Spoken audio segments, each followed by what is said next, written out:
3000 साल पहले मिस्र की एक आबाद नगरी थीब्स, जो वहाँ के पहले बादशाह फिरौन की सल्तनत थी। उसी सल्तनत में फिरौन का एक ताकतवर पादरी इमोटेप भी रहता था, जिसमें काले जादू की मदद से मुर्दों में जान डालने की एक बेमिसाल काबिलियत थी। वहाँ पर फिरौन की मासूका अक्सुनामुन भी रहती थी, जिसे बादशाह फिरौन के अलावा कोई दूसरा शख्स उसे छू भी नहीं सकता था। मगर इसके बावजूद भी अनक्सुनामुन को पादरी इमोटेप से प्यार हो जाता है और वो अपनी जान को दांव पर लगाते हुए अनक्सुनामुन के करीब आ जाता है। ये बात जल्द ही बादशाह फिरौन को पता चल जाती है। बादशाह फिरौन के जानते हैं कि अनक्सुनामुन के किसी और के साथ में नाजायज संबंध है। फिरौन उस आदमी को मरवा ही देता, मगर इमोटेप पहले ही फिरौन को मार देता है। जिसके बाद अब वहाँ के बादशाह के सैनिक अब इमोटेप को मारने के लिए उसके पीछे पड़ जाते हैं। अनक्सुनामुन इमोटेप से कहती है, तुम्हें यहाँ से बच के जाना होगा, क्योंकि तुम ही मुझे मरने के बाद जिंदा कर सकते हो। अब यहाँ अनक्सुनामुन गुलामी से आजाद होने के लिए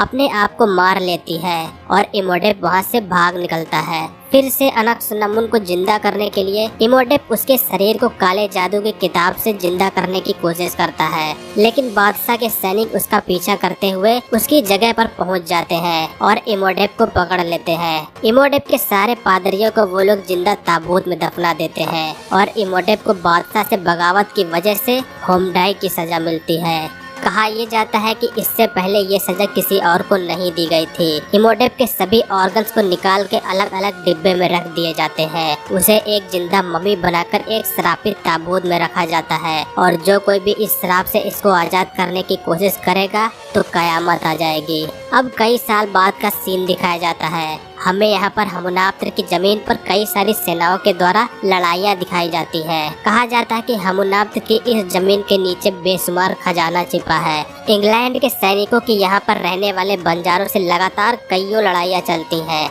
मगर इंग्लैंड के सैनिकों की मुँह की खानी पड़ती है। इन सब के बीच में एक आदमी होता है जिसका नाम रिक ओकॉनल होता है, जिसे अकेला छोड़कर रेगिस्तान के हवाले कर दिया जाता है। अब इसके बाद में 3 साल बाद मिस्र में दिखाया जाता है। यहाँ पर एक एवलिन नाम की लाइब्रेरियन होती है। एवलिन को प्राचीन चीजों के बारे में काफी दिलचस्पी होती है। वो हमुनाप्तर और अमुंड्रा की खोज में लगी होती है। उसे इजिप्शियन हिस्ट्री के बारे में काफी कुछ पता होता है। उसका एक भाई जोनाथन होता है। जोनाथन को एक बंजारे से सदियों पुरानी एक प्राचीन चाबी मिलती है। जब एवलिन इस चाबी को खोलती है तो उसमें से एक नक्शा बाहर निकलता है और ये नक्शा हमुनाप्तर तक पहुँचने का जरिया होता है। एवलिन ये चाबी कैसे मिली जोनाथन से पूछती है। इसके बाद में जोनाथन एवलिन को इस चाबी वाले से मिलवाने के लिए ले जाता है। ये आदमी जिसके पास में ये चाबी थी वो कोई और नहीं, वही रिक ओकॉनल होता है, जो 3 साल पहले युद्ध में हारने के बाद भटकते हुए कैदियों के बीच में आ गया है। एवलिन ओकॉनल से पूछती है, तुम हमुनाप्तर के बारे में क्या जानते हो?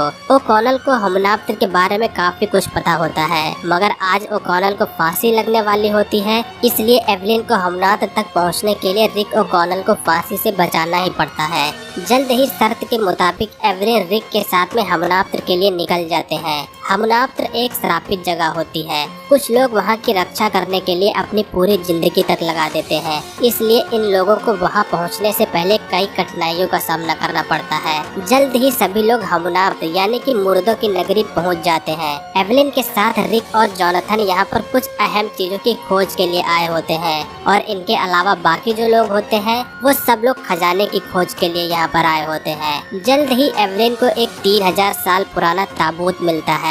ये वही इमोटेप का ताबूत होता है जिसे होमडाई की सजा दी गई थी। ताबूत खोलने के बाद उन्हें उसके अंदर से इमोटेप का कंकाल मिलता है, मगर हैरत की बात ये होती है कि ये कंकाल ऐसा लगता है कि अभी ताजा है। दूसरी तरफ डॉक्टर एलन को उनके साथियों के साथ एक बॉक्स मिलता है। ये बॉक्स खोलने पर उन्हें काले जादू की किताब मिलती है और साथ में कुछ खजाने की तरह दिखने वाली चीजें भी मिलती हैं। सभी लोग चीजों को आपस में बांट लेते हैं।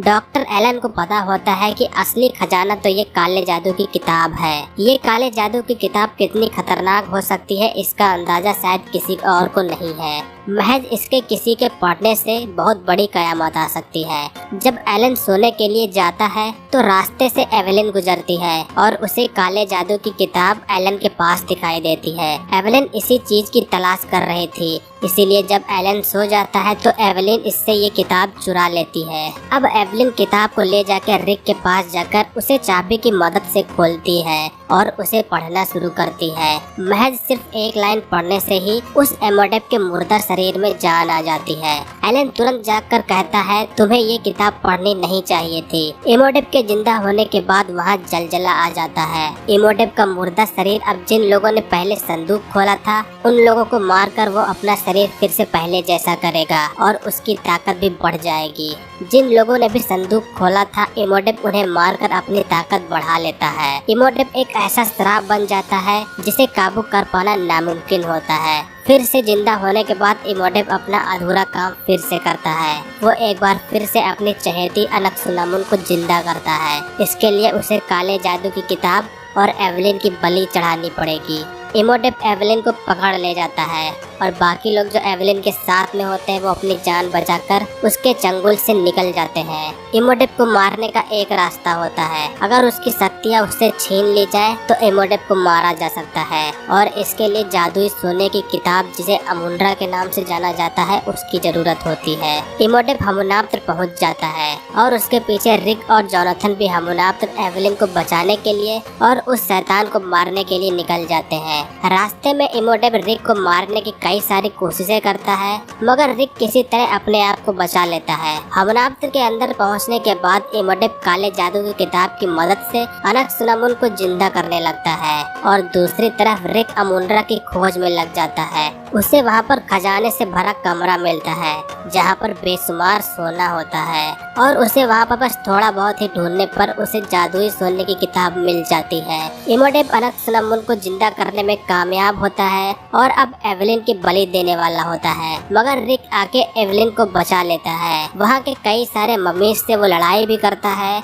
रिक और इमोडेप जब दोनों लोग आपस में लड़ रहे होते हैं उसी बीच में जोनाथन आके एवेलिन को छुड़ा लेता है। अब एवेलिन अमुंड्रा को पढ़ती है। अमुंड्रा को पढ़ने के बाद इमोडेप की शक्तियाँ खत्म हो जाती हैं। अब इमोडेप एक आम आदमी बचता है और उसे रिक आराम से मार देता है। इमोडेप के मरने के बाद ही पूरी जगह धंसने लगती है और रिक के साथ में सभी लोग बाहर बच के निकल जाते हैं। इसके बाद में यहीं पर मूवी का एंड होता है।